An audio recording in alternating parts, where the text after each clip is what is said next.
மயிலாடுதுறையில் பணிகள் முழுவதும் நிறைவடையாமல் அவசரமாக புதிய நகர்ப்புற ஆரம்ப சுகாதார நிலையத்தை முதலமைச்சர் மு க ஸ்டாலின் காணொலி வாயிலாக திறந்து வைத்திருப்பதாக புகார் எழுந்துள்ளது. மருத்துவம் மற்றும் மக்கள் நல்வாழ்வுத்துறை சார்பில் பல்வேறு மாவட்டங்களில் 50 நகர்ப்புற ஆரம்ப சுகாதார நிலையங்களை முதலமைச்சர் மு க ஸ்டாலின் காணொலி காட்சி வாயிலாக திறந்து வைத்தார். இந்நிலையில் மயிலாடுதுறை தர்மபுரம் சாலையில் 1,20,00,000 ரூபாய் செலவில் கட்டப்பட்ட நகர்ப்புற ஆரம்ப சுகாதார நிலையத்தில் பல இடங்களில் ஜன்னல்கள், கழிவறைகள், படிக்கட்டுகள் போன்ற அடிப்படை கட்டுமான பணிகள் முழுமை பெறாமலேயே திறக்கப்பட்டுள்ளதாக புகார் எழுந்துள்ளது. உதகையில் குடியிருப்பு பகுதியில் மீண்டும் உலா வந்த சிறுத்தையால் மக்கள் கடும் அச்சமடைந்துள்ளனர். புதர் பகுதியில் சிறுத்தை ஓய்வெடுத்தது தெரியவந்த நிலையில் புதர்களை வனத்துறையினர் வெட்டி அகற்றினர். அப்பகுதியில் தானியங்கி கேமராக்கள் பொருத்தப்பட்ட நிலையில் பொதுமக்கள் தேவையின்றி வெளியே வர வேண்டாம் என்று வனத்துறையினர் அறிவுறுத்தியுள்ளனர். கரூர் மாவட்டம் கிருஷ்ணாபுரம் பகுதியில் உள்ள பாசன வாய்க்காலில் கழிவுநீர் கலப்பதை கண்டித்து விவசாயிகள் சாலை மறியலில் ஈடுபட்டனர். கழிவுநீரால் வெற்றிலை, வாழை, கரும்பு உள்ளிட்ட பயிர்களின் விளைச்சல் பாதிக்கப்படுவதாக கூறி போராட்டத்தில் ஈடுபட்டனர். வாய்க்காலில் கழிவுநீர் கலப்பதை தடுக்கும் வகையில் சாக்கடையில் கற்களையும் சாக்கு மூட்டைகளையும் வைத்து விவசாயிகள் அடைத்தனர்.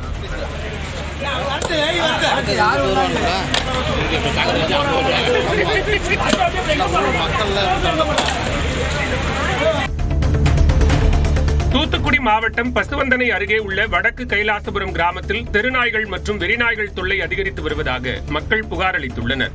மனிதர்கள் காயமடைவது மட்டுமல்லாமல் ஆடு, கோழிகளையும் நாய்கள் கடிப்பது தொடர்கதையாக உள்ளதாக கூறப்படுகிறது. புகார் அளித்தும் அதிகாரிகள் உரிய நடவடிக்கை எடுக்கவில்லை என்றும் புகார் எழுந்துள்ளது. விருதுநகர் மாவட்டம் ஸ்ரீவில்லிபுத்தூர் அருகே உள்ள அத்திக்குளத்தில் பாலம் அமைத்து தரக்கோரி பிள்ளைகளை பள்ளிக்கு அனுப்பாமல் கிராம மக்கள் போராட்டத்தில் ஈடுபட்டனர். இப்பகுதியில் உள்ள நீரோடைக்கு மேலாக பாலம் கட்டித்தர அரசு அதிகாரிகளிடம் பலமுறை வலியுறுத்தியும் நடவடிக்கை எடுக்கப்படவில்லை என்று கூறப்படுகிறது. மழைக்காலங்களில் தண்ணீர் சுமார் 5 அடி உயரத்திற்கு செல்வதால் பள்ளிக்கு செல்லும் குழந்தைகள் கடும் இன்னல்களை சந்திப்பதாகவும் கூறப்படுகிறது. இதனால் குழந்தைகளை பள்ளிக்கூடங்களுக்கு அனுப்பாமல் பெற்றோர் போராட்டத்தில் ஈடுபட்டனர். விசாகப்பட்டினத்திலிருந்து சொகுசு கப்பல் வெள்ளிக்கிழமை வரவுள்ளதால் புதுச்சேரியில் படகுகளை இயக்க கட்டுப்பாடு விதிக்கப்பட்டுள்ளது. 1400 பேர் பயணிக்கக்கூடிய 11 மாடிகள் கொண்ட பிரம்மாண்ட சொகுசு கப்பல் புதுச்சேரிக்கு வெள்ளிக்கிழமை வரவுள்ளது.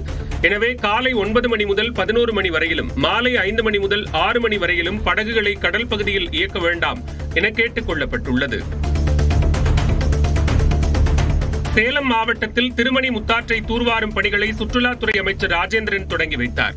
சேலம் நகரின் மையப்பகுதியில் உள்ள திருமணி முத்தாற்றில் கல், மண், குப்பை கூலங்கள், செடி கொடிகள் வளர்ந்து மழைநீர் செல்ல முடியாத நிலையில் உள்ளது. இதனைத் தொடர்ந்து ஆற்றை தூர்வார வேண்டும் என்று அப்பகுதி மக்கள், வியாபாரிகள் பலரும் கோரிக்கை வைத்த நிலையில் அப்பணியினை சுற்றுலாத்துறை அமைச்சர் ராஜேந்திரன் தொடங்கி வைத்தார். இதில் சேலம் MP செல்வகணபதி, மாவட்ட ஆட்சியர் பிருந்தாதேவி, மாநகராட்சி மேயர் ராமச்சந்திரன், மாநகராட்சி ஆணையர் இளங்கோவன் உள்ளிட்டோர் கலந்து கொண்டனர்.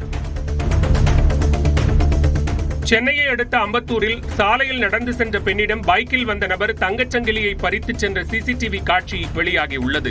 ரோதா என்ற அந்த பெண் கடையில் பொருட்களை வாங்கிவிட்டு சாலையில் நடந்து சென்றபோது அவரை நோட்டமிட்டு பைக்கில் வந்தவர் 2.5 சவரன் தாலிச் சங்கிலியை பறித்துச் சென்றார். பட்ட பகலில் நடந்த இந்த சம்பவம் தொடர்பாக காவல்துறையினர் விசாரணை மேற்கொண்டு வருகின்றனர்.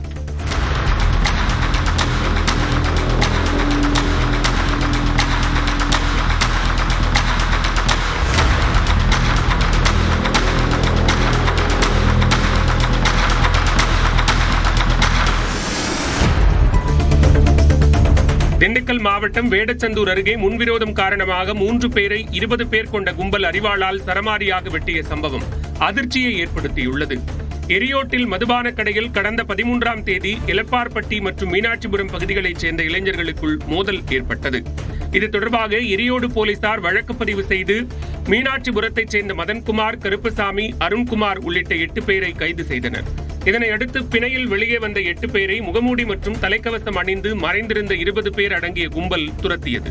மற்றவர்கள் தப்பியோடிய நிலையில் மதன்குமார், கருப்பசாமி, அருண்குமார் ஆகிய 3 பேரையும் அந்த கும்பல் சரமாரியாக வெட்டிவிட்டு தப்பியோடிவிட்டனர். இதனால் ஆத்திரமடைந்த மீனாட்சிபுரத்தைச் சேர்ந்த பொதுமக்கள் எரியோடு பேருந்து நிறுத்தம் அருகே சாலை மறியல் போராட்டத்தில் ஈடுபட்டனர். தூத்துக்குடி மாவட்டம் விளாத்திக்குளத்தில் ஆணி கொடை விழாவை முன்னிட்டு மாட்டு வண்டி எல்கை பந்தயம் விறுவிறுப்பாக நடைபெற்றது. பாரதி தெருவில் உள்ள செல்வ விநாயகர், காளியம்மன், பைரவர், கருப்பசாமி கோயில்களின் ஆனி மாத கொடை விழாவை முன்னிட்டு மாட்டு வண்டி எல்கை பந்தயம் நடைபெற்றது. இதில் திருநெல்வேலி, ராமநாதபுரம், மதுரை, தூத்துக்குடி, சிவகங்கை உள்ளிட்ட மாவட்டங்களில் இருந்து ஏராளமான ஜோடி மாடுகள் கலந்து கொண்டு சீறி பாய்ந்தன. இரு பிரிவுகளாக நடைபெற்ற போட்டியில் வெற்றி பெற்ற மாடுகளின் உரிமையாளர்கள் மற்றும் ஓட்டி வந்த சாரதிகளுக்கு பரிசுத் தொகை வழங்கி கௌரவிக்கப்பட்டது. கரூர் மாவட்டம் குளித்தலை அருகே வீட்டின் பூட்டை உடைத்து 10 சவரன் நகை மற்றும் 2 லட்சம் ரூபாய் பணம் கொள்ளையடிக்கப்பட்டது அதிர்ச்சியை ஏற்படுத்தியுள்ளது. திம்மாச்சிபுரம் சிவன் கோவில் அருகே வசிக்கும் கார்த்திக் என்பவர் குடும்பத்துடன் வெளியூர் சென்ற நிலையில் அவரது வீட்டின் பூட்டை உடைத்து உள்ளே சென்ற கொள்ளையர்கள் பீரோவில் இருந்த 2.5 லட்சம் ரூபாய் ரொக்கப்பணம் மற்றும் 10 சவரன் நகைகளை திருடிச் சென்றுள்ளனர். இதுகுறித்து கார்த்திக் அளித்த புகாரின் பேரில் லாலாப்பேட்டை காவல் நிலைய காவலர்கள் விசாரணை மேற்கொண்டு வருகின்றனர். நெல்லை மாவட்டம் வள்ளியூரில் கொடுத்த பணத்தை உறவினர் திருப்பித் தரவில்லை என கூறி இளம்பெண் ஒருவர் செல்போன் டவர் மீது ஏறி போராட்டத்தில் ஈடுபட்டதால் பரபரப்பு ஏற்பட்டது. ஜெயமீனா என்பவர் தனது உறவினரான பெரியசாமியிடம் 6 மாதத்திற்கு முன்பு நிலம் வாங்கி தரும்படியும் 3 லட்சம் ரூபாய் வழங்கியதாகவும் அதை அவர் திருப்பித் தராமல் ஏமாற்றியதாகவும் கூறப்படுகிறது. இதனால் மனமுடைந்த ஜெயமீனா ஊரின் மையப்பகுதியில் அமைந்துள்ள செல்போன் டவரில் ஏறி போராட்டம் நடத்தினார். காவல்துறையினர் மற்றும் தீயணைப்புத் துறையினர் வந்து பேச்சுவார்த்தை நடத்தி பெண்ணை பாதுகாப்பாக கீழே இறங்கச் செய்தனர். சர்வதேச போதைப்பொருள் ஒழிப்பு தினத்தை முன்னிட்டு போதையில்லா தமிழ்நாடு 2025 விழிப்புணர்வு பேரணியை கோவை மாவட்ட ஆட்சியர் தொடங்கி வைத்தார். கோவை மாவட்ட மதுவிலக்கு மற்றும் ஆயத்தீர்வைத்துறை சார்பில் நடைபெற்ற விழிப்புணர்வு பேரணியில் 300க்கும் மேற்பட்டோர் பதாகைகளை ஏந்தி பேரணியாக சென்றனர்.